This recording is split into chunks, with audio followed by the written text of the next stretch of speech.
أعوذ بالله من الشيطان الرجيم بسم الله الرحمن الرحيم وقال الذين لا يرجون لقاءنا لولا أنزل علينا الملائكة أو نرى ربنا صدق الله العظيم۔ آج بھی انشاءاللہ العزیز پارہ نمبر 19 کا درس قرآن ہے، ایک سپارے کا۔ یہ سورۃ الفرقان کا حصہ ہے۔ سورۃ فرقان کے 2 رکوع جو ہیں وہ 18ویں پارے کے آخر میں ہیں۔ سورۃ فرقان کے شروع کے اندر بھی مشرکین کے مختلف قسم کے اعتراضات اٹھائے گئے ہیں اور اس آیت کو جھٹلاتے ہیں۔ ایک گروہ اس قرآن کریم کے متعلق اور اس کے آیات کے متعلق کہتا ہے یہ پہلے لوگوں کی قصے اور کہانیاں ہیں، اور دوسرا گروہ کہتا ہے یہ نعوذ باللہ حضرت محمد مصطفیٰ صلی اللہ علیہ وآلہ وسلم کی تخلیق ایجاد کردہ کتاب ہے، جس میں اہل کتاب نے آپ کے ساتھ تعاون کیا، اور تیسرے گروہ کے خیال میں یہ واضح جادو ہے۔ قرآن کے بعد صاحب قرآن یعنی حضور علیہ السلام کا تذکرہ ہے۔ جو لوگ جو قومیں ضدی ہوتی ہیں، جہالت پر مبنی ہوتی ہیں، ان کے اعتراضات بھی اسی طرح کے ہوتے ہیں، اور ان کے اعتراضات بھی ان کی عقل کے مطابق ہوتے ہیں، اور وہ کوئی باہری نہیں ہوتے۔ کہتے ہیں یہ کیسا رسول ہے جو کھاتا پیتا ہے، بازاروں میں چلتا ہے، ہم اس رسول کو ماننے کے لیے تیار نہیں ہیں۔ یہ تو ایک یتیم ہے، اگر کوئی اللہ کا نبی یا اللہ کا رسول ہوتا تو کوئی سردار ہوتا، کوئی مال والا ہوتا، کوئی دولت والا ہوتا، ہم کیسے اس کو مان سکتے ہیں۔ اسی طریقے پر 19ویں پارے کے شروع کے اندر بھی مشرکین کے مختلف قسم کے اعتراضات کا جواب دیا جا رہا ہے۔ مثال کے طور پر وہ کہتے ہیں کہ ہم پر فرشتے کیوں نہیں اترتے، کیوں نہیں نازل ہوئے کہ ہم اپنے پروردگار کو دیکھ لیں۔ اس کے جواب میں فرمایا کہ فرشتوں کو واقعتاً آپ دیکھ لو گے جب تمہاری موت واقع ہوگی، پھر تم ان کو دیکھ لو گے اور ان کے لیے کوئی خوشخبری نہیں ہوگی، کیونکہ قبولیت کی اعمال بنیادی شرط ہے، یعنی یہ ایمان سے خیالی ہیں، اور قیامت والے دن ان کے جو اعمال ہوں گے وہ خاک میں اڑ جائیں گے، اور یہ ندامت اور افسوس کے ساتھ وہاں پہ منہ تکتے رہیں گے۔ اس کے بعد اس دن اللہ تبارک و تعالیٰ کے آگے اللہ کے نبی صلی اللہ علیہ وآلہ وسلم شکایت کریں گے۔ وقال الرسول یا رب ان قوم اتخذوا هذا القرآن مہجورا، اللہ یہ میری قوم تھی، اے میرے رب اس نے قرآن کو چھوڑ دیا تھا۔ علامہ ابن قیم رحمہ اللہ فرماتے ہیں قرآن کو چھوڑنے کی کئی صورتیں ہوتی ہیں، کئی صورتیں ہیں۔ پہلے یہ کہ قرآن کو سنے نہ ایمان لائے، نہ قرآن کو سنا نہ اس پر ایمان لایا۔ دوسری یہ کہ پڑھتا بھی ہے، ایمان بھی رکھتا ہے اور عمل نہیں کرتا۔ تیسری یہ کہ زندگی کے معاملات اور تنازعات میں اسے حکم نہ مانے۔ چوتھی یہ کہ اس کے معنی میں غور اور تدبر نہ کرے۔ پانچویں یہ کہ قلبی امراض میں اس سے شفا حاصل نہ کریں۔ میرے محترم سامعین، آگے پڑھنے سے پہلے میں اور آپ اپنے دل پہ ہاتھ رکھیں۔ ہم قرآن کو کتنا پڑھتے ہیں؟ میں دنیا والوں کی گفتگو نہیں، اہل علم قرآن والوں کی بات کر رہا ہوں کہ کتنے ہم لوگ ہیں، کتنے قرآن جنہوں نے حفظ کیا ہوا ہے، قرآن کو پڑھنے والے، کتنے سال میں قرآن پڑھتے ہیں، کتنی قرآن کی تلاوت کی جاتی ہے، کتنے قرآن کریم کو یاد کیا جاتا ہے۔ سایہ رمضان یا رمضان سے 1 مہینے سے پہلے ہم نے کتنی دفعہ قرآن کو پڑھا ہوتا ہے۔ عوام کو چھوڑ دو، لوگوں کو چھوڑ دو، کتنا ہم پڑھتے ہیں۔ ہمارا قرآن کے ساتھ اپنا کتنا تعلق ہے، ذرا اس بارے میں بھی ہمیں سوچنا چاہیے۔ اور کل اللہ کے نبی صلی اللہ علیہ وآلہ وسلم جا کر یہ شکایت کر دیں، لوگوں کی کریں کہ وہ نہیں پڑھتے۔ اگر قرآن والوں کی شکایت کر دی، انہوں نے کیا کر دی، ہم نے قرآن کو کتنا پڑھ رہے ہیں۔ مشرکین یہ بھی اعتراض اٹھاتے تھے کہ جیسے تورات اور انجیل ایک دفعہ نازل ہوئی تو قرآن کریم یہ ایک مرتبہ کیوں نازل نہیں ہوا، یہ آہستہ آہستہ ایک ایک دو آیتیں، ایک ایک سورت ایسے کر کے کیوں نازل ہو رہا ہے۔ تو اللہ تبارک و تعالیٰ نے اس کی حکمت یہ بیان کی، وہ یہ کہ تھوڑا تھوڑا نازل کرنے کا مقصد یہ ہے کہ آپ کا جو قلب مبارک ہے وہ نور قرآن سے منور ہو جائے، اور اس کے حقائق، اس کے علوم نبوت جو ہیں وہ آپ کے سینے کے اندر راسخ ہو جائے۔ جس طریقے پر دنیا میں یک ایک دفعہ اگر بارش برس جائے تو وہ سب کچھ ملیا میٹ کر کے رکھ دیتی ہے، لیکن ہلکی ہلکی ہو تو اس سے زمین کو بھی فائدہ ہے، فصلوں کو بھی فائدہ ہوتا ہے۔ اور اس کے بعد جناب رسول اللہ صلی اللہ علیہ وسلم پر جو اعتراضات ہوئے، ان کے بعد آپ کے سامنے حضرت موسیٰ علیہ السلام، حضرت نوح علیہ السلام، حضرت ہارون، حضرت صالح علیہ السلام کی قوموں کا ذکر ہوا، اور آخر کے اندر اللہ تبارک و تعالیٰ کی ذات نے اپنی قدرت وحدانیت کے دلائل بیان کیے، اور اس صورت کے آخر میں عباد الرحمن کی چند صفات، تقریباً 13 صفات کو بیان کیا گیا کہ عباد الرحمن جو رحمان کے بندے ہوتے ہیں ان کے اندر یہ صفات پائی جاتی ہیں، یعنی تواضع، جاہلوں سے اعراض، رات کو نماز، عبادت، جہنم کے عذاب سے خوف، خرچ کرنے میں اعتدال، نہ فضول خرچی نہ ہی بخل، شرک سے مکمل اجتناب، قتل نہ حق سے بچ کر رہنا، زنا اور بدکاری سے اپنے آپ کو بچا کر رکھنا، جھوٹی گواہی سے اعتراض کرنا، گانے بجانے اور برائی کی مجالس سے پہلو تئی، اللہ کی کتاب کو سن کر متاثر ہونا اور اس سے فائدہ اٹھانا، اللہ سے نیک بیوی اور بچوں کی دعا کرنا، اور یہ دعا کر کے ہمیں ہادی اور مہدی بنا دیا جائے۔ آئیے اگلی صورت کے مطالعے سے قبل ہم بھی اللہ تبارک و تعالیٰ کی ذات کے آگے دعا کرتے ہیں۔ اے رحیم و کریم، اے شفیق و مہربان، اے ارحم الراحمین، یہ تیری صفات، یہ جو تو نے اپنے نیک بندوں کے لیے رکھی ہیں، یہ ہم سب کو بھی یہ والی صفات عطا فرما دے۔ اللہ آپ کے خزانے میں کمی نہیں۔ آگے صورت شعراء ہے، یہ مکی صورت ہے۔ اس صورت کی ابتدا بھی حروف مقطعات سے ہوتی ہے، اور عمومی جو اسلوب ہے اسی کے مطابق اس کے اندر قرآن کریم کا تذکرہ موجود ہے، اور اس کے بعد اللہ تبارک و تعالیٰ نے جو بندوں پر احسان کیے قرآن کی صورت میں اس کا ذکر موجود ہے۔ اس کے بعد جناب حضرت موسیٰ علیہ السلام کا جو ذکر موجود ہے، متعدد انبیاء کرام علیہ السلام کے قصے بیان کیے گئے، ان قصوں کی ابتدا میں حضرت موسیٰ علیہ السلام کا واقعہ موجود ہے کہ اللہ تبارک و تعالیٰ نے انہیں نبوت عطا فرمائی، فرعون کے پاس جانے کا حکم دیا، اور جب آپ کا فرعون کے ساتھ مکالمہ ہوا تو فرعون نے آپ کے ساتھ مختلف گفتگویں کی۔ انہوں نے کہا کہ میں نے آپ کو پالا پوسا ہے، میں نے آپ کو بڑا کیا ہے، اسی طریقے پر آپ نے ایک قبطی کو قتل کر ڈالا تھا، اور اس طرح مختلف قسم کے آپ کے ساتھ استہزاء کیے۔ تو موسیٰ علیہ السلام نے اس کو کہا کہ تو نے تو میری قوم کو قید کر رکھا ہے، اور تو نے مجھے کیسے پالا پوسا، یہ تو اللہ کا انعام ہے، اور جو میں نے قتل کر ڈالا تھا وہ میں نے جان بوجھ کے نہیں، بلکہ وہ مجھ سے عمدن نہیں بلکہ خطاً غلطی کے ساتھ قتل ہو گیا تھا۔ پھر اس طریقے پر موسیٰ علیہ السلام نے اس کو کہا کہ میرے رب کی ذات نے آسمان بنایا، زمین بنائی، فلاں چیزیں بنائیں، تو اس نے کہا یہ سب کچھ جادوگر ہے۔ تو اس نے کہا کہ آپ مجھے اپنا کوئی معجزہ دکھائیں۔ موسیٰ علیہ السلام نے اپنے عصا مبارک کو نیچے پھینکا، وہ ایک بہت بڑا سانپ بن گیا۔ موسیٰ علیہ السلام نے اپنی بغل میں ہاتھ رکھا، اس کو باہر نکالا، وہ چمکنا شروع ہو گئی۔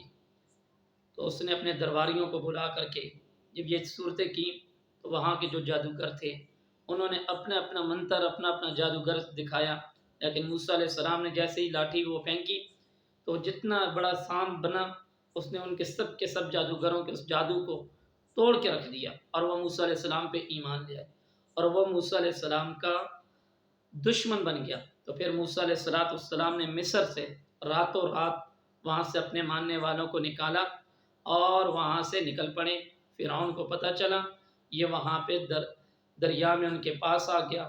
آگے موسیٰ علیہ السلام نے جیسے ہی پہنچے دریا پہ تو دریا نے راستے بنا دیے، اور یہ ظالم پہنچ کر کہنے لگا دیکھا ہے کہ یہ میں آیا ہوں تو میں نے آپ کے لیے راستے بنا دیے۔ جیسے ہی یہ وہاں پہ بیچ میں آیا اللہ نے اس پانی کو حکم دیا کہ آپ چل پڑو، اور وہ غرق ہو گیا۔ دوسرا قصہ حضرت ابراہیم علیہ السلام کا بیان ہوا ہے، جن کے والد قوم بتوں کی عبادت کرتے تھے۔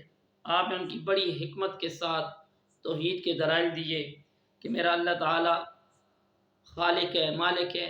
5 قسم کے دلائل آپ نے ان کے سامنے 5 قسم کی صفات بیان کی۔ وہی میرا خالق اور ہادی ہے، وہ رزاق ہے، وہ بیماریوں سے شفا دیتا ہے، وہی موت دے گا، وہی زندہ کرے گا، وہ دنیا آخرت میں گناہ معاف کرنے والا ہے۔ ان 5 صفات کے مقابلے میں دعائیں بھی جو کیں وہ کمال اور صدق اور یقین کی نشاندہی کرتی ہیں۔ اے اللہ مجھے فہم علم عطا فرما، لوگوں میں میرا اچھا ذکر جاری فرما، مجھے جنت میں جگہ عنایت فرما، میرے والد کو معاف کر دے۔ یہ دعا اس وقت کی تھی جب والد کا کفر پر اصرار آپ کے سامنے واضح نہیں ہوا۔ مجھے آخرت میں رسوا نہ فرمانا۔ حضرت ابراہیم علیہ السلام کے قصے سے ہمیں یہ سبق ملا، انسان کو ہر حال میں اللہ کی طرف متوجہ ہونا چاہیے۔ تیسرا قصہ حضرت نوح علیہ السلام کا ہے، جنہوں نے اپنی قوم کو 950 سال دین کی دعوت دی، دن رات کر کے دعوت دی، لیکن وہ قوم ماننے کے لیے تیار نہ ہوئی اور اللہ نے اس کو پانی کے اندر غرق کر دیا۔ اس واقعے سے ہمیں یہ سبق ملتا ہے کہ ہدایت اسی کو ملتی ہے جسے اللہ چاہتا ہے۔ چوتھا قصہ حضرت ہود علیہ السلام کا ہے، جو قوم عاد کے نبی تھے۔ یہ جو قوم تھی یہ جسمانی طاقت میں اپنی مثال آپ تھی، لمبے لمبے ان کے قد تھے اور بہت ہی طاقتور قوم تھی۔ درخت کو پکڑتے اور اس طرح پکڑ کے اس کو پھینک دیتے تھے، اتنی بڑی مضبوط ترین قوم تھی۔ اللہ کا نبی ان کو دعوت دیتا اور اللہ کا نبی ان کو بلاتا، لیکن یہ اللہ کے نبی کے ساتھ اللہ کے نبی کی بات نہیں مانتے۔ بڑے بڑے محلات تعمیر کیے ہوئے تھے، عالی شان عمارتیں بنائی ہوئی تھیں، لیکن جب اس قوم نے اللہ کے نبی کی بات نہ مانی تو اللہ نے اس نبی کی قوم کو غرق کر کے رکھ دیا اور ان پر اللہ کا عذاب آیا۔ اور اس قصے سے ہمیں یہ نصیحت ملتی ہے کہ فضول خرچی، ریاکاری، دکھلاوا جو ہے وہ انسان کی ہلاکت کا سبب ہے۔ پانچواں قصہ حضرت صالح علیہ السلام کا ہے۔ ان کی قوم مادی وسائل، رزق کی فراوانی، امن اور تحفظ حاصل تھا، سرسبز و باغات، بارونق زمینوں میں آباد تھے، لیکن انہوں نے اللہ کی نعمتوں کا شکر نہ کیا، چنانچہ ان کے زلزلے کے ذریعے ہلاک کر دیا گیا۔ اور جو قوم ناشکری ہوتی ہے اس کو جو اللہ نعمت دیتا ہے وہ ناشکری کی وجہ سے اللہ اس سے بھی چھین لیتا ہے۔ چھٹا قصہ حضرت لوط علیہ السلام کی قوم کا ہے۔ اس قوم کے اندر ایسی برائی تھی، ایسی بے حیائی تھی جو اس سے پہلے کسی بھی نبی کی قوم میں نہیں تھی۔ اللہ کا نبی ان کو منع کرتا، اللہ کا نبی ان کو دعوت دیتا کہ تم یہ کام نہ کرو، لیکن جس وقت عقل کے اوپر شیطان اور نفس شیطان سوار ہو جائے تو پھر انسان کو سمجھ نہیں آتی۔ یہ اسی کام میں مگن تھے تو اللہ تبارک و تعالیٰ کی طرف سے ان پر آسمان سے پتھروں کی بارش برسائی گئی اور ان کا نام و نشان مٹ گیا۔ اللہ تعالیٰ دوسروں کے قصوں کی طرح اس قصے کے آخر میں فرماتے ہیں بے شک اس میں نشانی ہے، ان میں اکثر ایمان لانے والے نہیں ہیں۔ تو اس قصے سے ہمیں یہ عبرت حاصل ہوتی ہے کہ نفسی خواہشات کے اندر انسان اس قدر نہ جائے کہ اللہ کا عذاب، اللہ کا کار اور انسان کے اوپر پتھر برسنا شروع ہو جائے۔ ساتواں قصہ حضرت شعیب علیہ السلام کا ہے۔ ان کی قوم کو اللہ نے مختلف نعمتیں عطا فرمائی تھی، گنے جنگلات تھے، پھل باغات تھے، میٹھے پانی کے چشمے تھے، لیکن یہ اللہ کی نافرمانی میں مبتلا ہو گئے۔ ان کے مختلف معاصی میں سے ایک بڑی معصیت یہ تھی کہ وہ حقوق العباد کی ادائیگی میں ڈنڈی مارتے تھے۔ جب سمجھانے کے باوجود نہ مانے تو اللہ نے ان کو عذاب کا فیصلہ کیا۔ ان کو سخت گرمی رہی، پھر بادل آئے تو اللہ ان کو عذاب دینے کا فیصلہ چھا گئے۔ یہ لوگ ٹھنڈک کے حصول کے لیے بادل کے نیچے جمع ہوئے تو بادلوں سے آگ برسنے لگی، یہ زمین پر زلزلہ طاری ہوگا اور یہ دیکھتے ہی دیکھتے کوئلہ بن گئے۔ قوم شعیب کے واقعے سے ہمیں یہ سبق ملتا ہے کہ جو قوم حقوق العباد کا حق ادا نہیں کرتی اس قوم پر اللہ کی طرف سے ایسے ہی عذاب نازل ہوتے ہیں۔ اللہ ہمیں یہ ان عذابوں سے اور حقوق العباد کو صحیح طریقے پر ادا کرنے کی توفیق عطا فرمائے۔ سورۃ النمل یہ اس پارے کی آخری صورت ہے۔ نمل کہتے ہیں چمٹی کو۔ اس کے اندر حضرت داؤد علیہ السلام اور حضرت سلیمان علیہ السلام کا واقعہ ہے۔ ان تینوں صورتوں کی ترتیب یہ ہے کہ یہ جس ترتیب سے نازل ہوئے اسی ترتیب کے ساتھ یہ قرآن مجید کے اندر بھی موجود ہے۔ اس کے بعد حضرت موسیٰ، حضرت صالح، حضرت لوط علیہ السلام کے قصے کے اجمالی طور کے بعد حضرت داؤد اور ان کے بیٹے حضرت سلیمان علیہ السلام کا قصہ تفصیل سے بیان ہوا۔ حضرت سلیمان علیہ السلام کے لیے اللہ نے انسانوں، جنوں، پرندوں کو مسخر کیا ہوا تھا۔ وہ پرندوں کی زبان بھی جانتے تھے اور ان کے جو حالات اللہ نے ذکر کیے ان کی چند جھلکیاں جو ہیں وہ درج ذیل ہیں۔ ایک دن حضرت سلیمان علیہ السلام کا گزر ایک قوم سے ہوا، ایک گزر اپنے لشکر کے ساتھ چونٹیوں کی وادی کے پاس سے ہوا، تو انہوں نے سنا کہ ایک چونٹی دوسری چونٹیوں سے یہ بات کہہ رہی تھی کہ جلدی سے اپنی بلوں میں داخل ہو جاؤ، کہیں حضرت سلیمان علیہ السلام کا جو لشکر ہے ان کا لشکر بے خبری میں آپ کو اپنے پاؤں کے نیچے رون نہ ڈالے۔ تو جب حضرت داؤد علیہ السلام کو یہ بات کا پتہ چلا تو وہ مسکرائے اور انہوں نے اللہ کا شکر ادا کیا کہ تو نے مجھے بہت سی نعمتیں عطا کی ہوئی ہیں، جن میں سے ایک نعمت پرندوں اور چونٹیوں کی ہے، بولی سمجھنا بھی ہے۔ حضرت سلیمان علیہ السلام کے دربار میں مستقل حاضر باش پرندے رہتے تھے۔ ایک پرندہ تھا جس کا نام تھا ہدہد، وہ ایک دن کہیں باہر نکل گیا تو کچھ ٹائم کے بعد وہ واپس آیا۔ اس نے آ کر کے حضرت سلیمان علیہ السلام کو یہ خبر دی کہ میں ایک ایسی جگہ سے آ رہا ہوں جہاں پر ایک عورت حکمرانی کر رہی ہے اور وہاں پر جو فیصلہ ہے وہ عورت کا چل رہا ہے۔ تو حضرت سلیمان علیہ السلام نے اس پرندے کو خط لکھ کر دیا کہ جاؤ اس ملکہ کو جا کر یہ پیغام دو کہ آپ کو حضرت سلیمان علیہ السلام بلا رہے ہیں۔ تو اس نے اپنی مادی طاقت کی وجہ سے اس کو انکار کر دیا۔ اس نے کچھ بندے بھیجے، دیکھ کر آئی اور اس کو حالات بتائے۔ تو جس وقت اس نے حضرت سلیمان علیہ السلام کی طاقت کو دیکھا وہ حیران ہو گئی، اس کو اپنی طاقت ان کے مقابلے میں بالکل کچھ بھی نظر نہ آئی۔ تو اس نے اس طاقت کو دیکھ کر، ان چیزوں کو دیکھ کر اسلام قبول کر لیا۔ حضرت سلیمان علیہ السلام کے واقعے کے اختصار کے بعد حضرت صالح، حضرت لوط علیہ السلام کا قصہ اللہ تعالیٰ نے بیان فرمایا۔ حضرت صالح علیہ السلام نے قوم کو ایمان کی دعوت دی تو وہ دو حصوں میں تقسیم ہو گئے، ایک مومن اور دوسرے کافر۔ حضرت لوط علیہ السلام کی قوم کی آنکھوں کے سامنے ایسا اندھیرا چھایا کہ ان کے دل ایسے تاریک ہو گئے کہ وہ دنیا کی بدترین بدکاری کو اچھا سمجھنے لگے، اور ان کی نظر میں وہ شرم مجرم ٹھہرتا جو اس سے برائی سے منع کرتا، اور جو اس سے پاؤں تک اس گناہ کی نجاست میں غرق ہوتا وہ اسے سمجھدار خیال کرتے۔ بالکل وہی صورت ہے جو آج کل ہمیں درپیش ہے۔ نیکی کی راہ پہ چلنے والوں کو دقیانوسی اور نہ معلوم کیا کچھ کہا جاتا ہے، جبکہ برائی کا ساتھ دینے والوں کو ترقی پسند روشن خیال سمجھا جاتا ہے۔ جب معاملہ یہاں تک پہنچ جائے تو ان بستیوں کو اٹھا کر زمین پر پٹخ دیا جاتا ہے اور اوپر سے پتھروں کی بارش بھی شروع ہو گئی۔ یوں وہ دنیا بھر کے لوگوں کے لیے عبرت کا نشان بن گئی۔ اللہ سے دعا ہے کہ اللہ تبارک و تعالیٰ کی ذات ہم سب کو اپنے نبی پہ اور انبیاء علیہ السلام کی جو دعوت تھی ان پر عمل کی توفیق عطا فرمائے، اور اللہ اپنے غضب سے، اپنے قہر سے، اپنی نافرمانی سے اللہ ہم سب کی حفاظت فرمائے۔ وآخر دعوانا الحمدللہ۔